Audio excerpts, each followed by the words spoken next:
Start at the top part. Sige par, pag okay na to sir. Sige. Before mo start kanang kindly lead us a prayer. Anybody from the group? Sige, ako ang mag-lead, sir. For the call to elect, sign of the cross, the Father, the Son, the Holy Spirit. Amen. Lord, thank you for this day. Tsada kayo nga panahon karon Lord, sa ginagulan gabi, sa mga areas sa Lord, safety gapon sila, Lord. O Lord, salamat po kayo sa blessing karon na mo sa mga presentation, Lord. Present me as a group, especially si Sir Alan, Lord. Lord, unta Lord, tagan mi mag blessings o guidance sa mga presentation karon, Lord, for this subject, Lord. Lord, wala ming pabuhat kung wala ikaw, Ginoo. Busa kaligtanan akong ginasalig sa ngalan ni Jesus. Amen. Father, the Son, the Holy Spirit. Amen. So, good morning, sir. Good morning sa group na ako. Regarding sa, especially sa mga presentation karon, sir. Um, we are a group of Marjun Paragoso and Marco Sinyara, and especially of Joshua Onipa, presenting the proposal of integrated air pollution, dispersion, and noise propagation modeling from transportation for environmental quality management in Cebu City, Philippines. Today is we are presenting this proposal because this study focuses on how transportation activities in Cebu City contribute to air and noise pollution, and how these environmental issues affect the community and urban environment. Through this research, we aim to provide a useful data and possible solution that can help improve environmental quality management in Cebu City.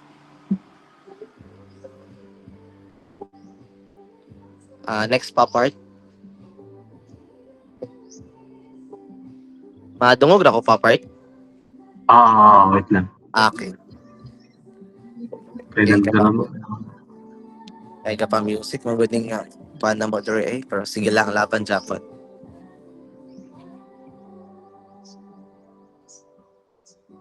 Nakakamara.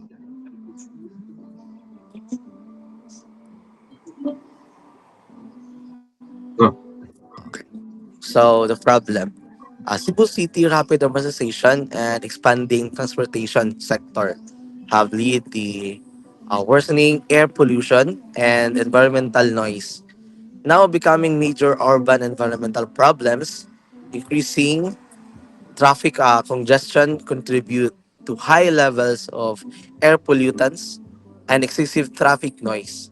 Although agencies like DNR collect environmental data, monitoring remains limited and does not capture the full spatial distribution of pollution across the city. Because because the transportation produce both air and noise pollution simultaneously, and integrated modeling approach is needed to identify pollution hotspot, assessing pollution exposure, and support evidence-based planning for effective traffic management and environmental protection. Sa karon nga panahon man good sir, paspas na kayo ang paspas na kay nga ang urbanization o kapadaghan sa transportation activities especially in Cebu City. May hinungdan nga gataas pod ang air pollution and environmental noise. And traffic congestion ug daghan nga mga sakyanan nga gapadunggang sa harmful pollutant ug sobrang noise nga nakaapekto sa health sa mga tao especially in Cebu City. Bisan pa nga adunay tay mga environmental monitoring especially sa government like DDNR, limitado ra gyapon ang datos nga makuha sa tibuok special distribution, especially sa lagi sa syudad sa sa Cebu City. Tungod ani nga mga transportation sources nagproduce pud ni sila nga mga noise pollution na same time makadaot sa health environment and health sa mga tao dito. So ang importante lang ang the more important of this so is taking integrated the modeling approach aron ma-identify ang pollution hotspot and ma-assess ang exposure sa pollution o makatabang sa makatabang sa evidence-based planning para sa mas apektado nga traffic management o environmental protection sa Cebu City. So for significant of the problem, conceptual framework pala, we'll discuss with my group mates, Marco Senyara po. So good afternoon, good morning everyone. Morning, sir. So I'll be continuing the discussion. So in conceptual framework, so the sources is from the transportation system. So ang input lang below.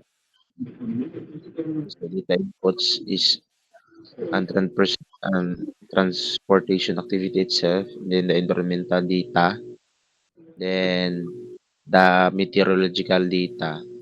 So from the environmental data through the actual nga mga inputs, we also include the meteorological is from the reviews among na uh, among na review, then the spatial data, and then the second data sources. So para to make it more stronger, nga maka-back up sa mga inputs. Then for the modeling processes is the integrated environmental modeling is we use the dispersion for air, and then for the noise is the propagation. So the expected output is the spatial distribution of PM2 and NO2 is for the air. And then urban noise label distribution. Number three is pollution dispersion maps, no? And then uh, identification of environmental hotspot kung asa mas critical siya. Then last is the exposure assessment for sensitive sectors, no? Kay based on the DNR nga mga standards, no, natay mga critical ay mga kumbaga natay standards dadto nga gi-follow nga unsa siya, no, critically kuha na ba siya. So, mo ang mga expected outputs. Then the outcomes, of course, is yung to have the improved urban environmental assessment, the evidence based on environmental planning, which is uh, being captured here in the our ano our kanang whole nga process. Then transportation pollution mitigation strategies, no, sa mga strategies, no, para ma-less or let's say mentally friendly lang siya, no. Then support so our uh, research is will have inadequate inputs to the LGU pod, no, nga makahatag sila makakuha sila og ideya, no, particularly in Cebu City nga which is among kuan among target na area. Then last, improve public health protection. So that's the conceptual framework, uh, or that's the overall concept, no, how we run the. Okay, next. Ito, ito. Okay, so the So for the problem. statement of the problem, ako na po ang mo continue ani. So thank you, Marjan. So statement of the problem, we are the first problem. We are the current patterns of air pollution and environmental noise in Cebu City based on available secondary data sources. Second, which are within city are potentially exposed to higher levels of air pollution and environmental noise. Third, how can air pollution dispersion and noise propagation models be used to estimate the spiral distribution of pollutants and noise level across Cebu City? And last is how can the integration of air and noise pollution modeling contribute to improve environmental quality management and urban planning in Cebu City? So this study aims to assess the impact of transportation related in air and noise pollution in Cebu City through integrated dispersion modeling, especially it seeks to answer the following problems. So in the first problem, is I study the identifies the current patterns in the pollution and environmental noise in Cebu City using the availability data, secondary data sources that helps determine the present environmental condition of the city. And then the second problem is that uh, research used to use air pollution dispersion and noise propagation models to estimate on how pollutants and noise spread across the different areas of Cebu City. Then the third problem also the identifies which areas and communities are more exposed to high levels of air pollution and environmental noise, especially in traffic congested location. So and lastly, uh, examines how integrated and noise pollution modeling can support better environmental quality management and sustainable urban planning and improves traffic management in Cebu City. So next part.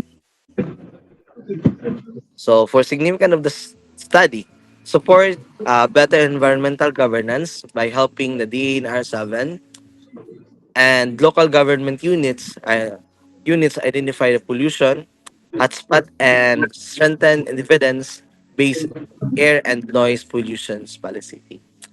Guides urban planning and infrastructure decision by providing data that helps Cebu City officials improve land use planning, traffic management, zoning, and target mitigation measures, and protects public health and advance research by mapping exposure, risk and vulnerable communities, and contributing a model-based reference for future urban environmental studies in the Philippines. So kini nga study sir is importante kay ang to makatabang sa pagpalambo sa environmental governments pinaagi sa pagtabang sa DNR 7 and especially the local government units, the LGU, to identify the pollution hotspot o pag ligon sa mga evidence-based policies para sa air and noise pollution. And also to have the urban planning o infrastructures development pinaagi sa paghatag sa importante nga data nga magamit sa Cebu City officials para sa mas maayong traffic management for zoning, land use planning, and mitigation measures. And lastly, this study helps to protect the public health pinaagi sa mga pag-identify sa mga komunidad nga mas exposed sa taas nga level sa pollution o mahimong reference alang sa future environmental and urban studies in the Philippines. So, next part for scope and limitation. So, scope of the study. This study examines the integration of air pollution and noise pollution dispersion, modeling to access environmental condition in Cebu City, and utilize the only secondary data sets including environmental monitoring reports from the DNR 7 LGUs documents and published studies, traffic volumes records, and meteorological information from online sources such as AquaWeather. The research focuses on simulating the spatial distribution and dispersion patterns of selected pollutant, and environmental noise across the urban landscape. Special emphasis in place on identifying potential pollution hotspot and determining areas sensitive receptors. Um, yes. So overall, the scope of limited modeling and assessment using the available secondary data and only and does not include the field sampling for real-time measurement, focusing instead on providing a special understanding of environmental condition in the city. So next part.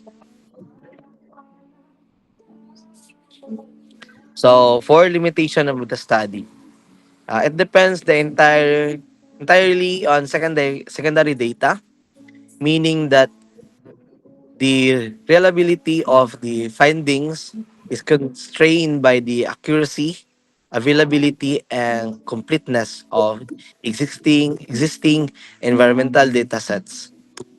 The dispersion and noise modeling used in the study provide estimated representation of pollution behavior, which may differ from real-time condition due to variation in weather and traffic patterns. And graphics geographic scope is limited to Cebu City, and therefore the results may not be applicable to other urban areas in the Philippines with different environmental characteristics. So this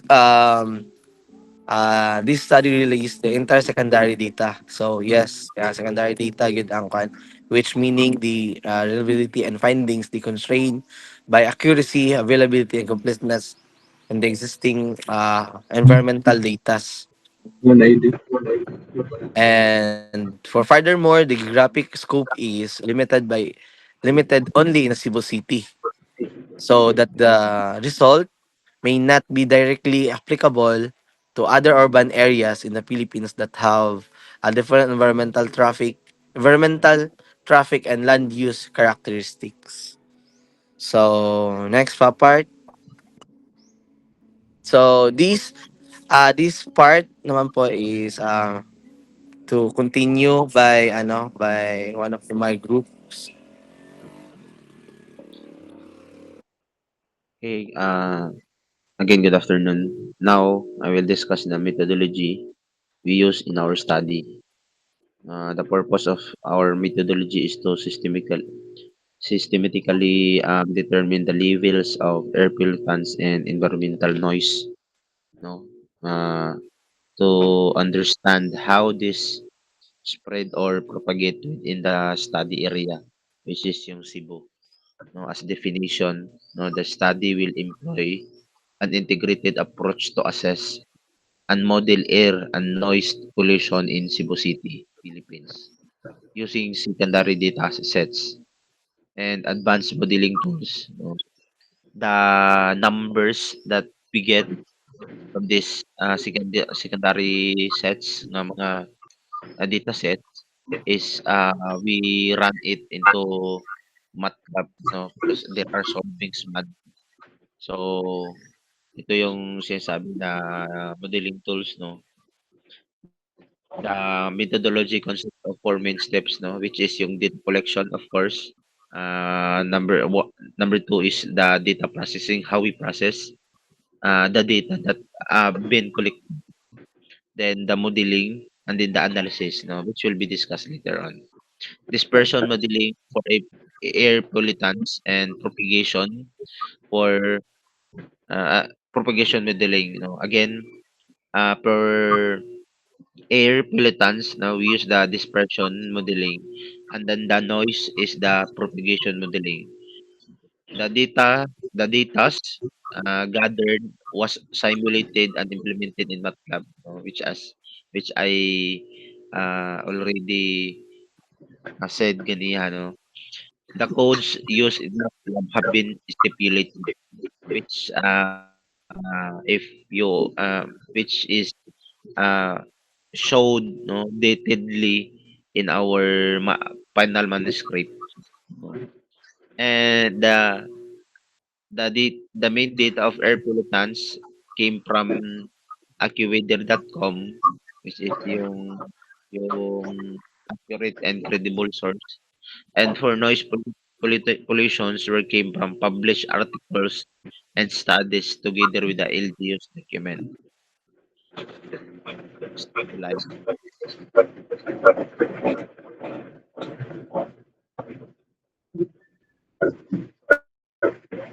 Next slide. Next slide.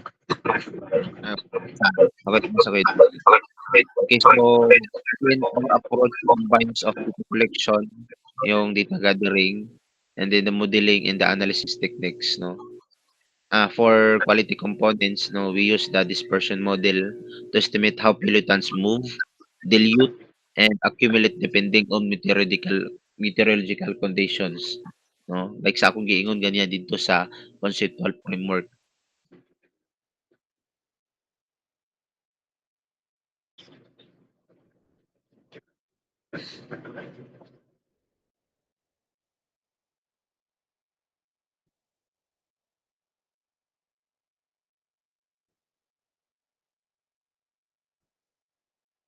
Hi, hi Marco, nawala ka ko.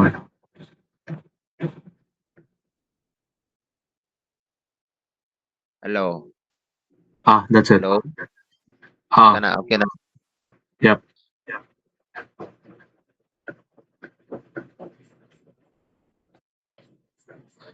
Nawala na sa Hello? Hello? yan. Okay. So, I think wala po. So, the results and discussion will be followed by Sir Marjan. Thank you group mates.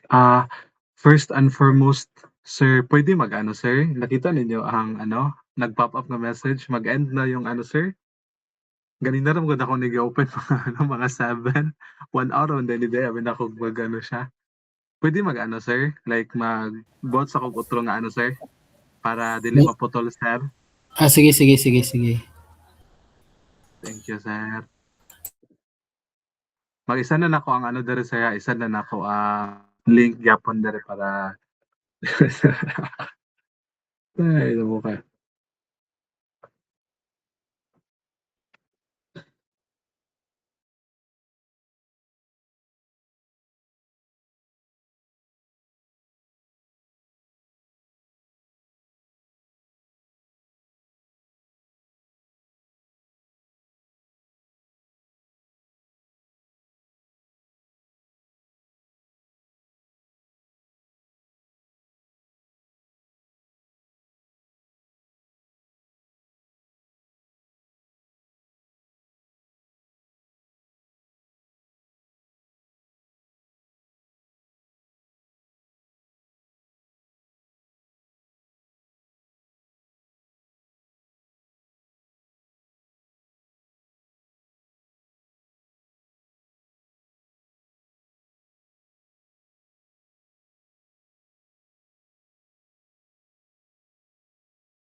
Hello, sir.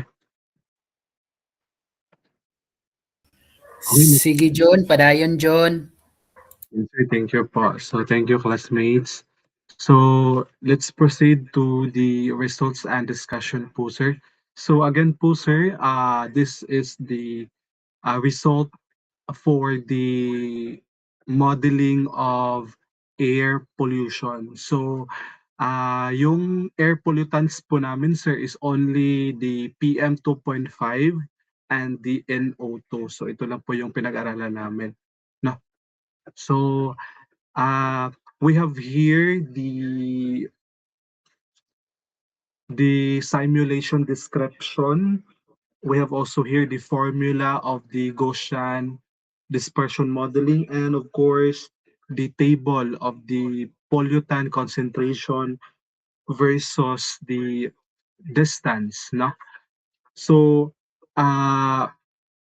the gathered data from AccuWeather.com is from February 17 to up to March 16, 2026, no? So, isa ka bulan na namo to siya nga answer katong gi-record tong ano tong mga data sa AccuWeather.com, then after sa midterm ata yon wala na din siya. So iyon lang.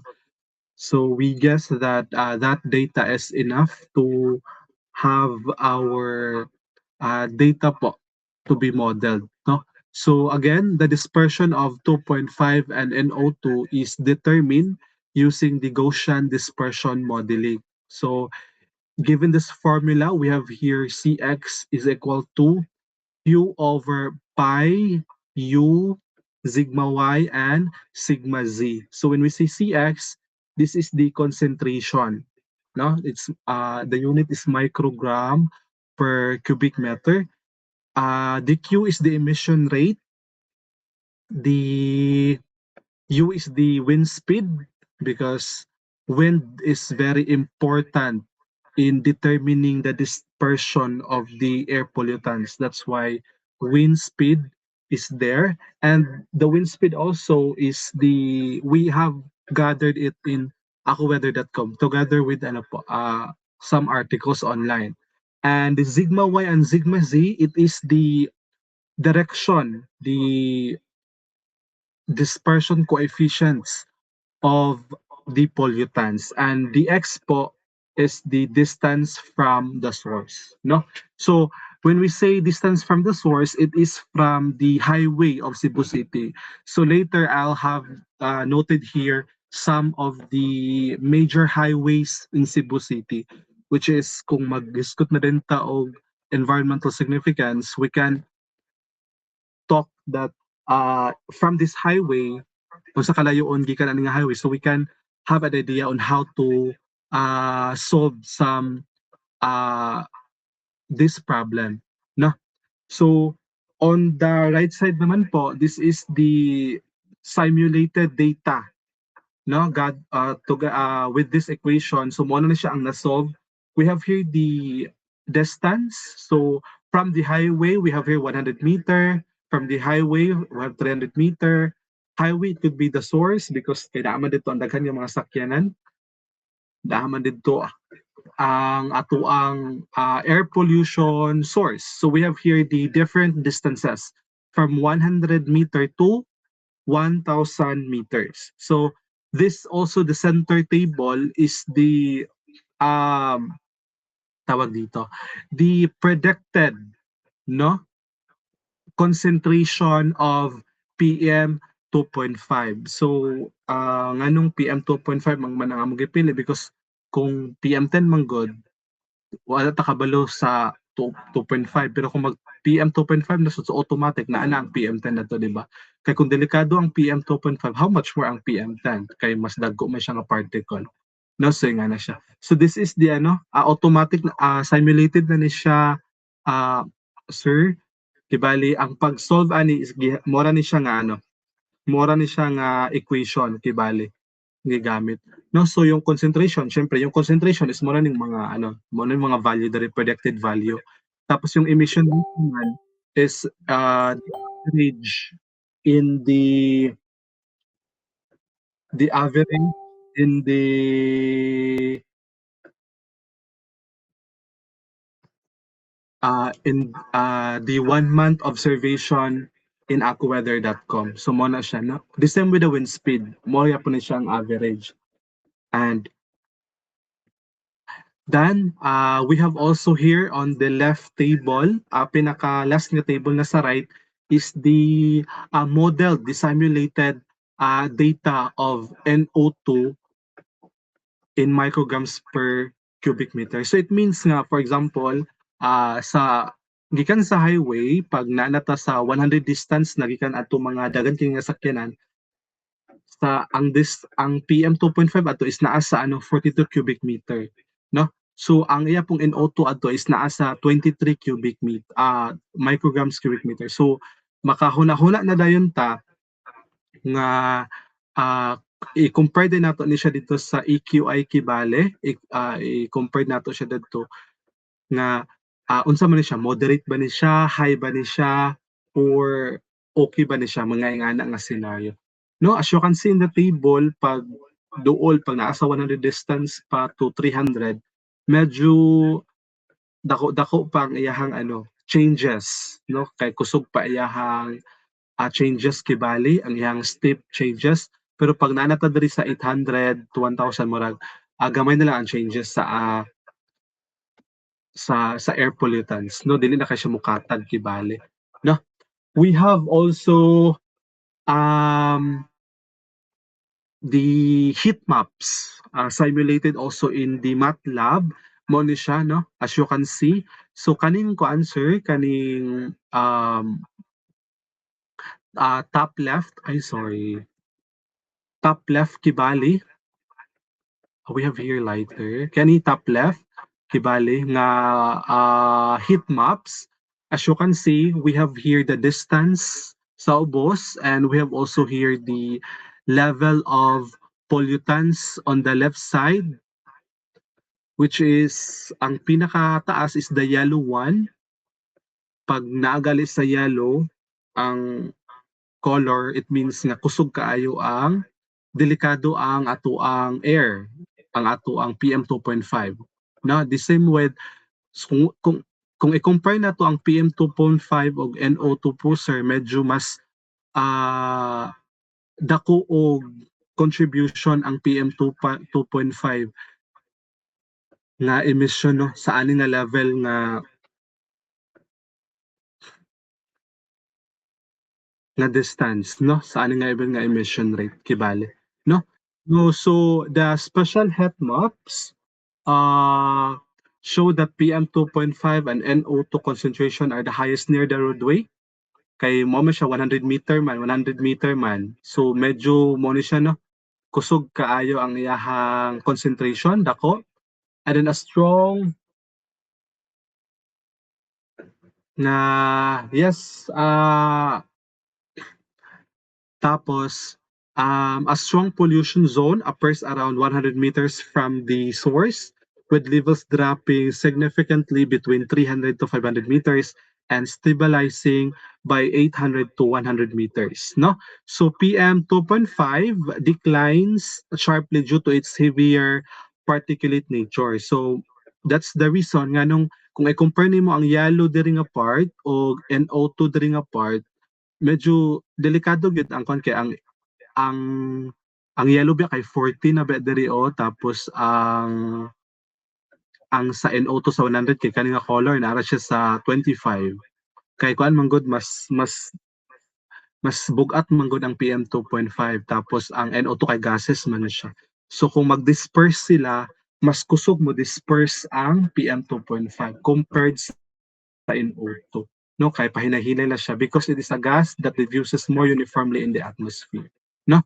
So mo po ni siya ang gipadako nga kuan user nga heat map sa atong PM 2.5, no. So pag sa nasa 100 to 300, medyo higher pa yung concentration kani nga mga color. Pero pag nanato sa 500 to 800 meter, 1,000 meter, medyo stabilized na ang iyang kuan, no. Kay then also we have at the bottom figure po, this is also the heat maps of the NO2 pulsar versus distance, no. So ang pinaka more gyapon siya, pinakakusog gyapon siya sa 100 meter.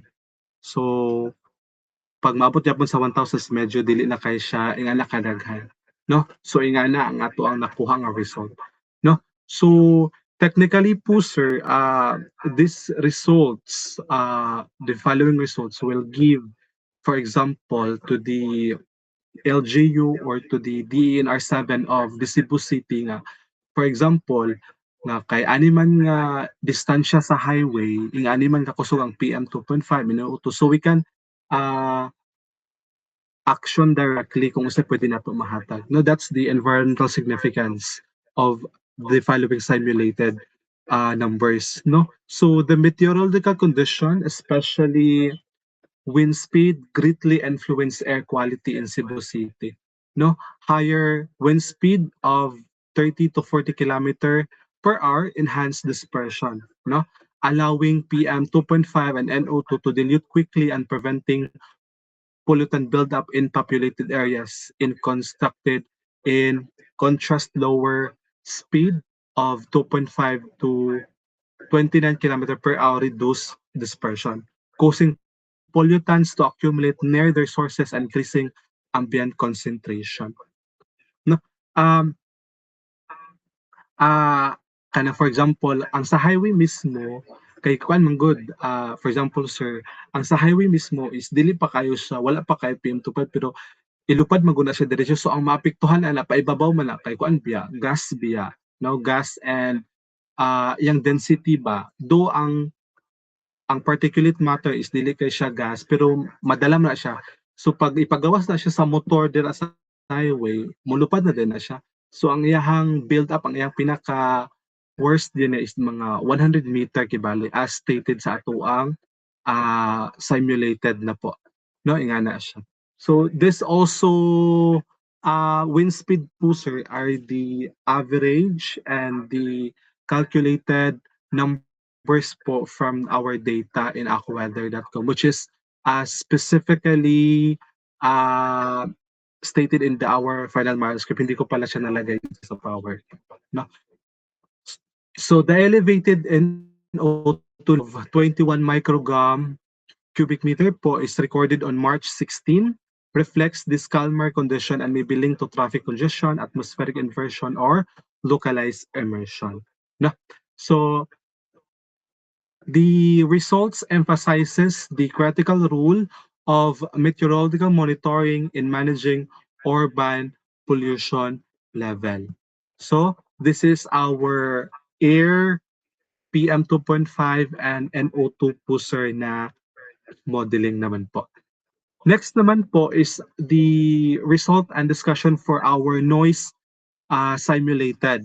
No? So the reported traffic volume of Cebu City is at 75,000 vehicles per day. Pero kung mag-simulate tag, ang gagamito nato is vehicle per hours. That's why in our table here, below, we have here the percent. So sa 75,000 vehicles po is natay gito nga light trucks and heavy trucks. No, kadili, lahi biya. Ang mga light trucks, that's 90%, and the heavy trucks are 10%. No, ingana lang siya. Tapos ang mga vehicle po, pag may ngatag light trucks, that's include cars, motorcycle, jeepneys. When we say heavy trucks, that's composed of 10% of the 75,000 vehicles. That includes trucks and buses. No, so again, from the 3,125 vehicles per hour, kasi nga yung 75 per day kasi to is need na to siya into per hour. That's why we calculated it to per hour. So the light trucks, it's 90% lang siya. So that is 2,800 vehicles per hour. And for the heavy trucks, that's 10%. That is 325 vehicles per hour po. No? So the noise simulation is, we call the method of propagation method. So in propagation method, we use the spherical spreading model with this equation. No? So when we say LR, yun po yung level at distance. Tapos, yung LO naman is yan pong decibel, no, at reference distance, at yun naman pong R10 is our standard roadside reference. Kiba the radius kibali, maya na siya. As you can see, sir, the lag, we have here the lag kasi nga the decibel, the sound, the noise is ano siya, logarithmic siya nga pagkasod, no? Dili siya yung nga, pumentag 1 kung 1 ray ang decibel, dili pa sabot nga equals 1 ra po na siya. It could be nga times 10 pa yung kakusnon na. So that is why, sir, we use this equation po, sir, to solve our gathered data po. So uh, this is also the simulated results of our noise, no? I have also here stipulated the standard from the DNR and World Health Organization, which is this is the distance from first is our table, tapos this is we have distance 10 meters, 20 meters, um, 50 meters, 100 to 500 meters. So kibali, naala din tayo na predict nga noise level. So sa ato pa, sa 10 sa mga highway pala sa Cebu City, pag gikan sa highway 10 meters ana, ing ani ka kusugon ang iyahang noise pollution. Tapos kung i-compare din nato na dito sa ato ang standard, naaman tay mga standard sa residence, so kato mga balay nga nagpuyo dito 55 ra. So ibig sabihin, at this level, 10 meters up to 300 meters, dapat walay mga balay dito. So nakahatag na to siya og concern, dako nga concern sa mga residential, no? Tapos napud tay mga commercial areas nga duol sa mga highway. So duol na dira ang mga mga commercial, mga establishment, which is dapat sa isa ka highway dapat layo pa unta inganan to no. So ingana siya. Ingana siya ang connection. Ingana siya no, ingana siya ang relationship sa ato ang nakuha nga mga predicted noise, no? So dapat di ay 500 meter dapat dai gikan sa highway ay ang mga balay-balay is dapat naa sa dapat naa pa sa mga 600 meters para makuha ni nga nga mga standard sa DNR, no? Pero since naa na magbalay di man gyud na malikan nga naagin magbuhat og balay po sa sir, siguro dira na din nato mahatagan og kahayagan ang usa ka LGU, usa ka DNR para magbuhat og mga controls or mga mitigating measures ani nga lugar. So for example, sa highway Kibali kay ing ani man gid kakusugon ang iyahang tingog, what if magbutang ta diri og mga barriers, mga ana sa mga green barriers or mga mitigating measure, mga pamaagi.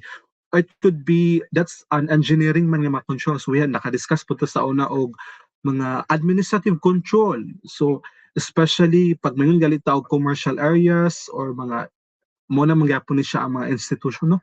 So naana dira ang mga schools, mga estudyante. So we can have a administrative control. So pwede mayngon din ang LTO nga ani nga mga oras kay sulod sa mga estudyante walay mga agi diri nga mga dalan. So mga ingana nga pamaagi sir, no?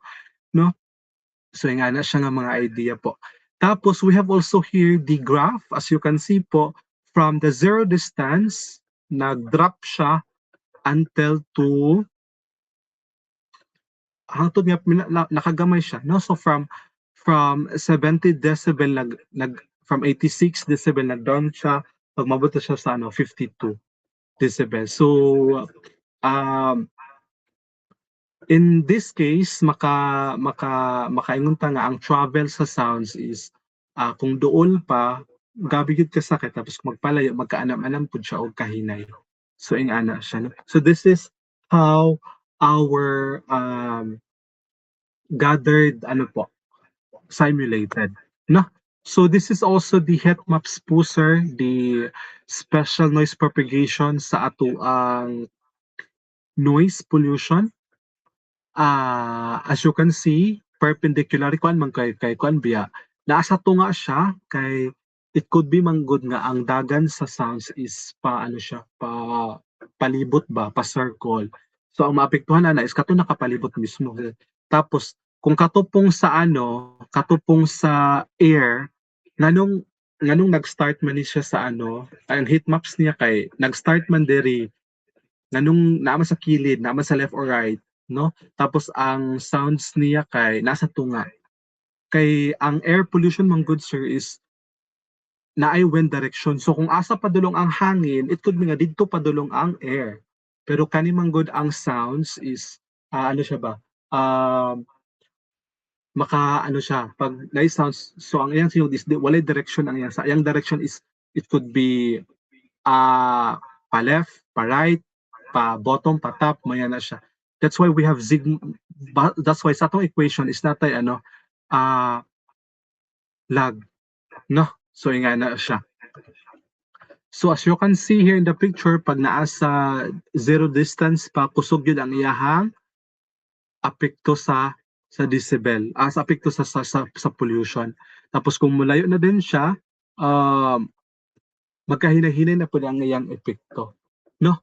So, these are the major roads in Cebu City. No, we have here South Road properties in Bacalso Avenue, Cebu Coastal Road, and so it means sir nga kani nga mga lugar dapat tagaan ni og pagtagad sa Cebu City government. Dapat diri nga lugar na sila mga measures, mga mitigating measures nga ipangbuhat diari. So ilang strict ang ilahang traffic control.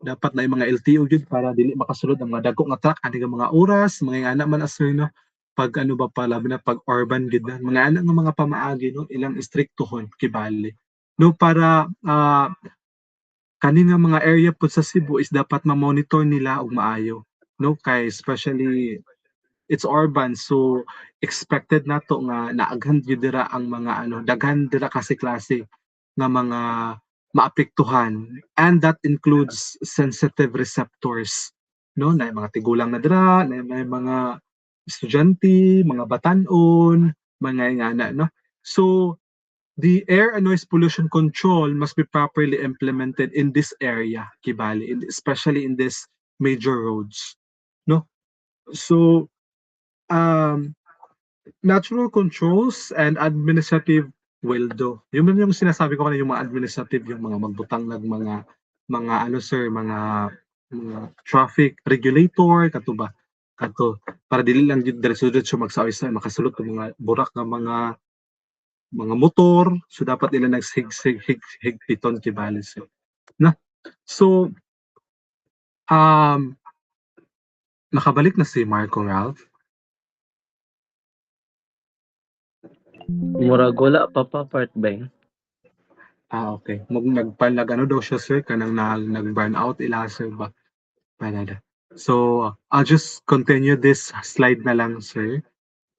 So this is the special analysis and key environmental implication sa ato ang nakuha ng results no.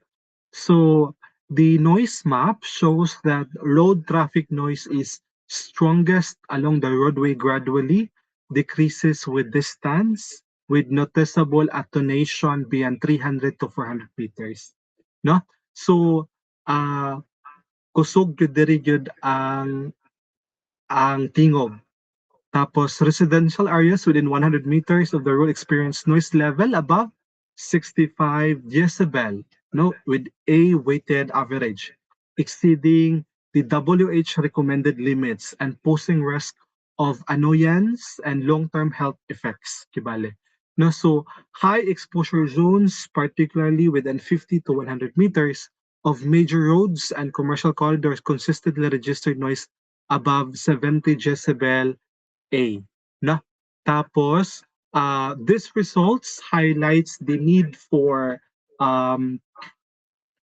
targeted mitigation such as noise barrier, vegetation barriers, mga na-discuss nato, and traffic flow improvements, especially within the first 200 meters where noise reduction measures are most effective. No? So, ingana siya. So for the conclusion, the simulation show a strong link between urban traffic activity, air pollution, and noise level. The Gaussian dispersion models indicates that PM 2.5 and NO2 concentrations are highest near the roadway and decreases rapidly with distance. So the same sila na with estimation emission rate of 0.41 gram per second and 0.23 gram per second respectively. So no, the calculation of this will be specifically can be seen in our manuscript po, sir.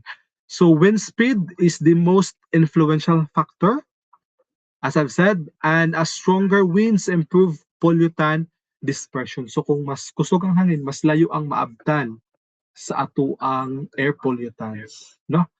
So noise modeling naman po similarly shows high sound level neurons around 85 decibels at 10 meters, dropping predictably with distance following the 20 lag 10 R. So it could be 20 tapos 00 ka 10 ka 0, so that is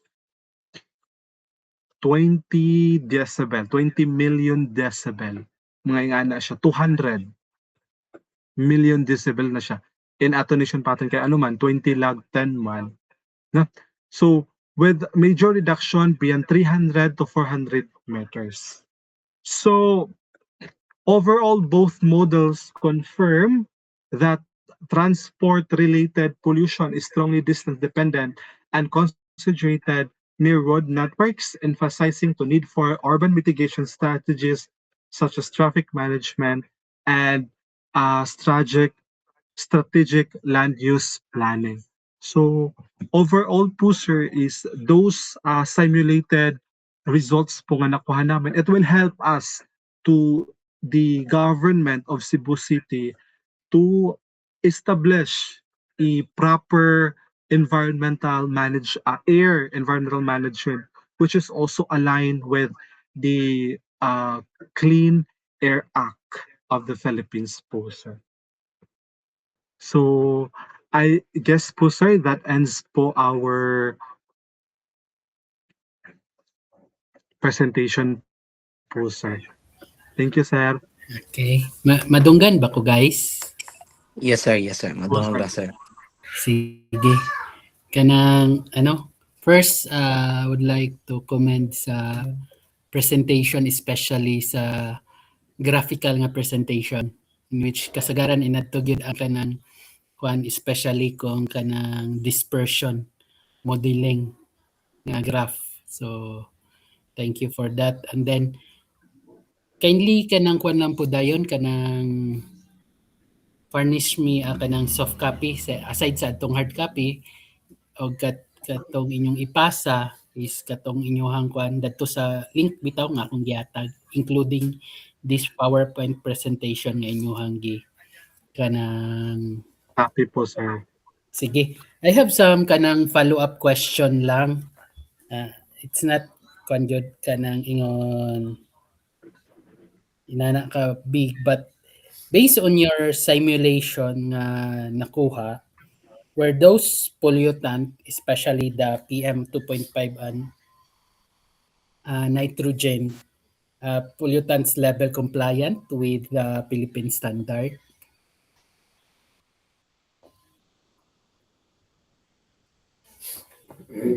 Po, sir. Kasi, yung ano po kasi natin, sir, yung emission rate natin, sir, is nasa ano lang, sir, 4.41 gram ang ato ang P2.5. Ang emission na sa ano, sir, sa PM2.5 is 0.41 gram per, and sa ato ang NO2 is 0.23 grams. Tapos, ang ato ang standard sa ano, sir, sa ato ang air, kibali, is nasa ano lang, sir, nasa the PM 2.5 is 5 micrograms. So katong amo sir kay point raman to siya. So na siya sa standard, sir. Nakuha siya sa standard. Then sa ang PM 2.5 siya, ang standard is 5 microgram. Pero ang among nakuha nga mga results, sir, ay ano naasa ano, sir, ay technically, sir, pag depende siya distance, sir. Kay kung sa 100 distance, sir, naa sa 42, so wala na gid siya naka-answer, nilapas na gid siya sa standard kay 5 naman. Pero pag naa na siya sa ano, sir, 800 distance siya, dili na siya makapekto. For the ano, sir, for the question nga kung nakasubay ba siya sa standard, nagdepende siya sa ano, sir, sa distansya. Kaya kung doon na siya, wala na siya nakasubay. Pero kung ma-disperse na siya, marumugamay man siya, sir. So, the same with the NO2, sir. Kaya among nakuha nga mga data kay nasa 23 micrograms, 8 sa 1023 pero ang iyahang standard sir kay naa sa 10 micrograms per nga na siya. Sige, thank you. Again, unsa ganitong trend or pattern ninyong na-observe during the study or kato inyong kani simulation? Sa to spatial but you know. Oh yes sir, spatial propagation skibalo sir. Uh, unsa gani na siya kung atong i-layman term nga kuan? Kung iliman terms na to siya sir, mura siya gano sure ba? Mura siya ang ang ang naabot sa ano sir, ang naabot sa kadungog sa kasaba sa usa ka sa noise. So for example sir is for example kanina ang lugar ang saba kay naaling center. So ang iya yung circumference ano nakapalibot sir is nadan to lahi-lahi nga mga values sa tingog kibali sir or sa noise level. So that's the spatial ano po siya sir, propagation kibali. It's kind of a map para ma-detect nato ang kasaba. So nagcompose na siya mga lahi-lahi nga color sir para mas ma-identify nato nga pag ani for example kani sa among mga picture sa value kung yellow siya sir, ibig sabihin mas saba siya, ano siya, mas magdelikado siya. So ingana siya sir. Okay, thank you. So, how would rapid urbanization in Cebu City affect future particulate matter and NO2 levels? Di ba, as you have mentioned kanina is urbanization. So, unsa kay kwan, unsa kay effect ani kaning in the future kaning rapid urbanization?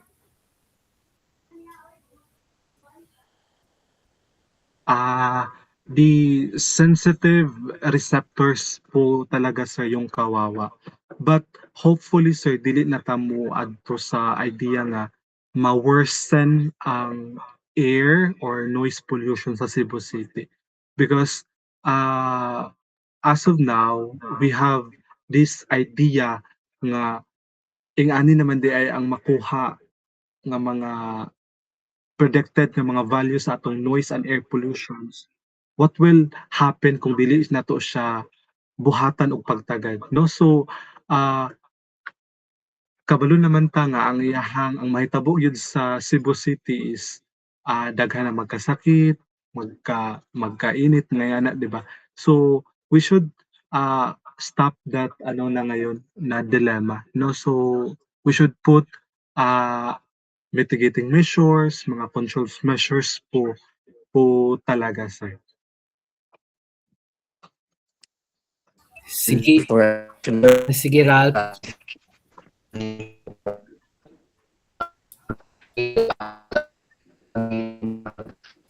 Explanation sir. So need na to siya hatagan og ani sir. Bisag sa tangan na kasi is gamit siya kanang di na kayo sa nila pa sa standard, but kung pasagdaan na siya nato especially sa mga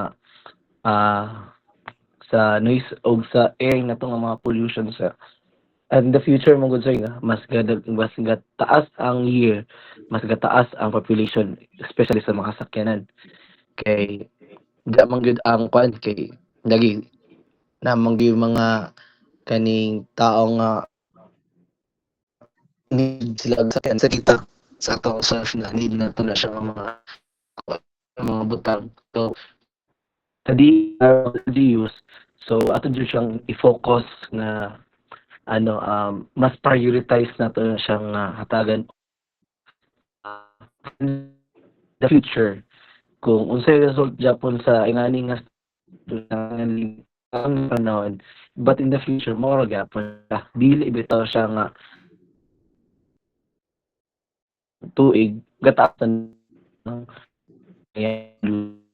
so as this sir, so I hope nga so, ma stay lang gyapon siya or mag-same response sa inyo. So, mo lang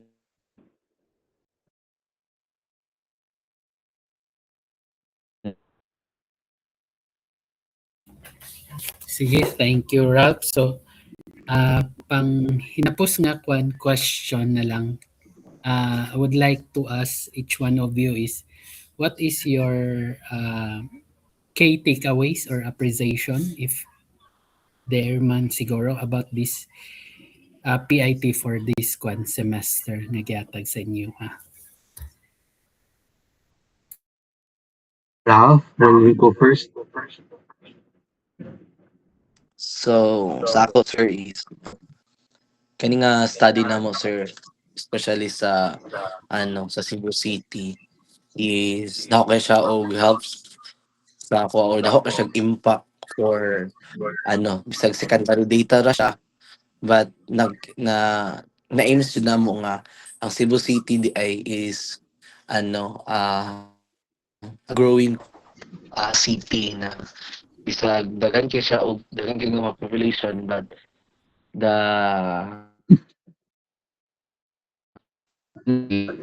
LGU and the na focus sa ano sa pollutant o sa pollution nga so sa ako grabe siya ka ng helpful kaysa sa kuha kay nadungaga na po na ako ang knowledge na idea on how to process the activities daily in the city. So dili lang gyud nato siya nga kaning nakita lang sa mga secondary datas, but na identify po na mo as a group na kaning Cebu City sa budget siya kanang so like makuha nila ba nga marindagan kay mga laga Cebu kay so sa ko nga parties gabi siya ka knowledgeable di kayo nga ang city. So mo lang na sir, and sa inyo mga margins. Yes, sir. Ako po, sir, my key takeaways of this PIT and project studies. The same with Karap Yapon, sir, no? Kanang nadungagan ang ako ang mga idea, especially kani nga subject, sir, kaya wala pa man sa na-expose naman gid ko sa industry, pero murag wala kay ko'y ba, ideas on air pollution and noise pollution, no? Through this PIT and with the subject, sir, so it gives me a lot of information, sir, kung unsa man ay mga pwede pang buhaton, nga na siya sa mga prinsipyo sa usa ka mga sa air pollution, ano siya. Kibali, sir, naka-dive deepen pa ang ako ang understanding ani nga part sa sir, nga kahibalo in terms sa air pollution and the noise pollution kibali, sir. So it helps me a lot, sir. Sige, Go. Marco?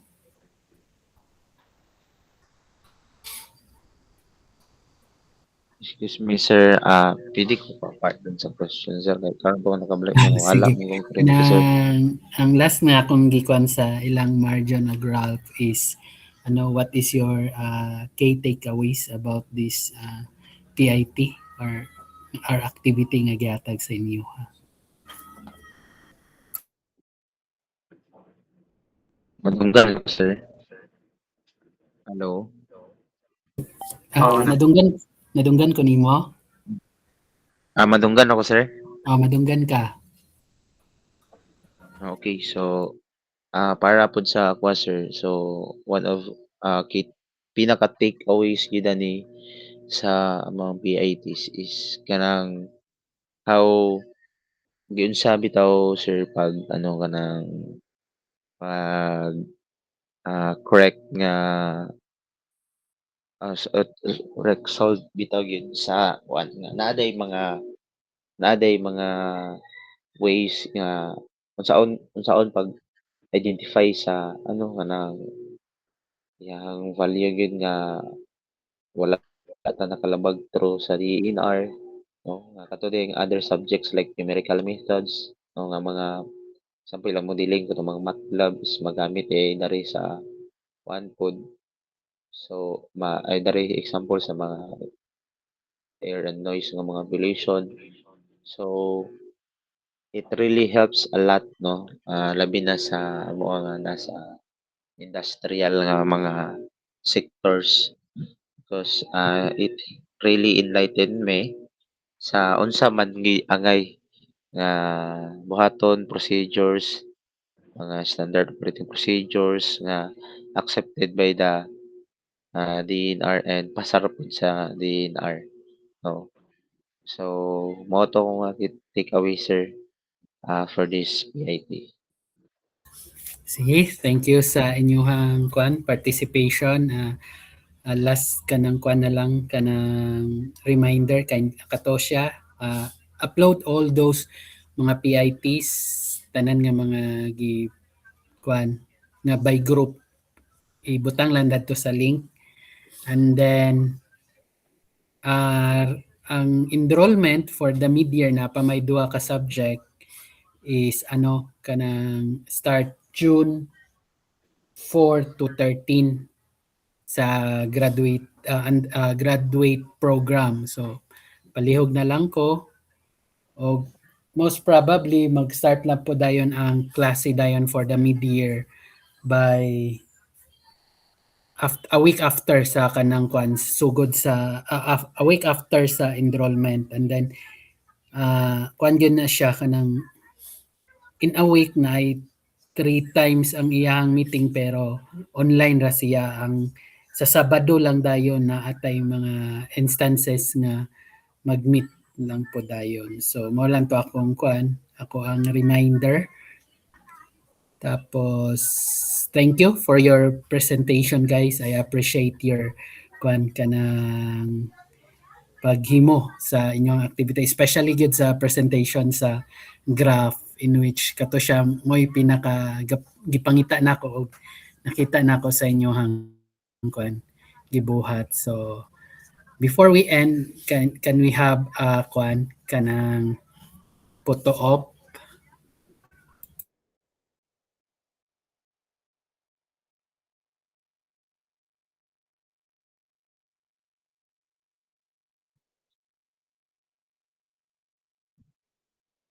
Papart.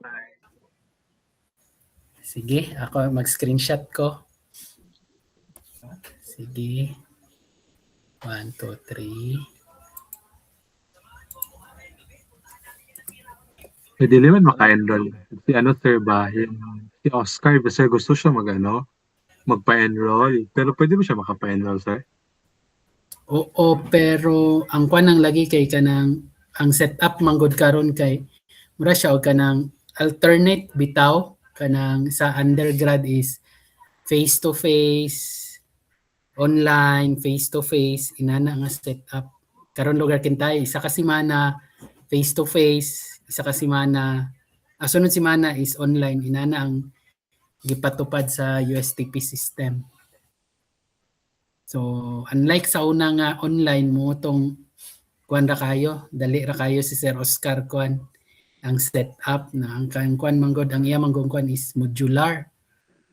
Wala dili pa dili pa inana ang nga dawat sa uban nga eskwelahan nga modular kay man ang sa kay kasagaran ba kay mga COS. So dili regular ang I mean ba sa faculty dili regular faculty na kung COS manggod kailangan manggod na sila face to face gyud ang ilahang engagement sa university. Pwede kontak mo siguro siya dala, sir. Doon sa ako sa pangutanas na kaagad, sir. Sige. Sige, dagan salamat sa inyo ha. Thank you, sir. Salamat, sir. Bye. Next time na ako manasab. last na ninyo nga dayon. Last na ninyo nga karong mid-year. Padayon nyo na lang. Pioneers kaya mo. Thank you, Kamay sir. na lang. Bye. Bye, sir. Thank you kayo, sir. Thank you. Papart. Nako, Papart. Sige, sige. Mabiyahe pa ko, bye. Sige. Nakasave nyo, no? Oo, nakakadiri tanaw. Kung ano ganda akong lugar, hotel ang Sure, sana all. hotel. Kaya na bigyan ng Sige, hotel. sige. Kaya biyahin ako. Bye-bye. Happy dia. Di ba, boss?